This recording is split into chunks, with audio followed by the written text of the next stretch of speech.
Hello guys! Good evening! Ayan o, ang dami ko pang sasampay. Namalingki kasi ako ngayong hapon. Naabutan ako ng ulan ang lakas. Ayan, kasi bumili ako ng pambaon na aking trabahadora. Sabi niya, ulam niya raw bukas.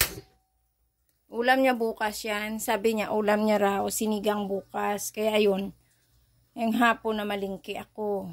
Ayun, bumili muna ako ng baboy. Pakuluan ko na siya para bukas madali na pagluto ko. Kaya ngayon, magtutupi naman ako ngayon. Ay, dami kong tupiin.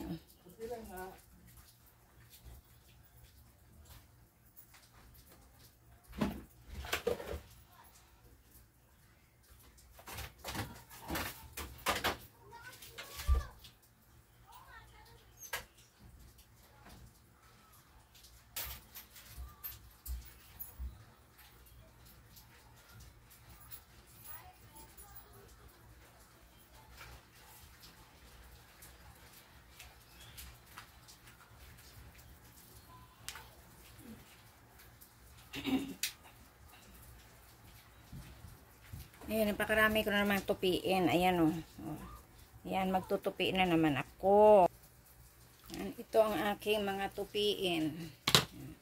Tatanggalan ko naman siya ng hanger para dun sa aking isasampay. Ayan, katapos mo lang maglaba, ay hindi mo pa pala natupi, sampay. Yan na naman, labahan na naman. Ang dami kung ano palagi labahan. Ito. Yan, wala pa aking kasama. Kasi kanina, sinabi ko siya magpaikot, ako na magbanla. Wala, isang salang lang nilayasan din ako.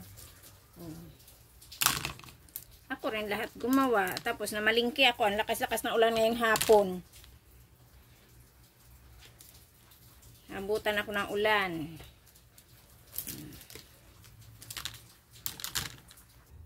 Sasampay na naman tayo, tapos na tayo magtanggal ng hangir doon sa mga ano natin, doon sa mga tupiin natin.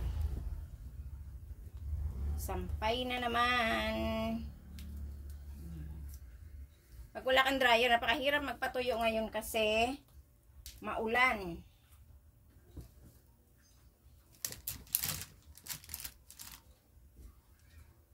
Hirap ng ano, hirap pag wala ka, lalo pag wala kang sampayan.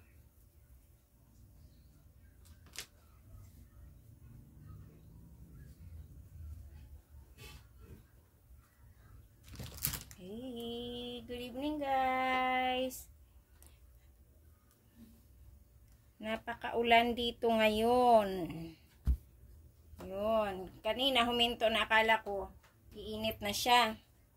Hindi pala. Bigla siyang bumubuhos ng malakas.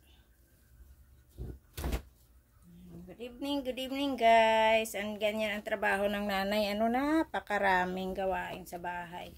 Hindi matapos-tapos. Utos mo, gawa mo rin.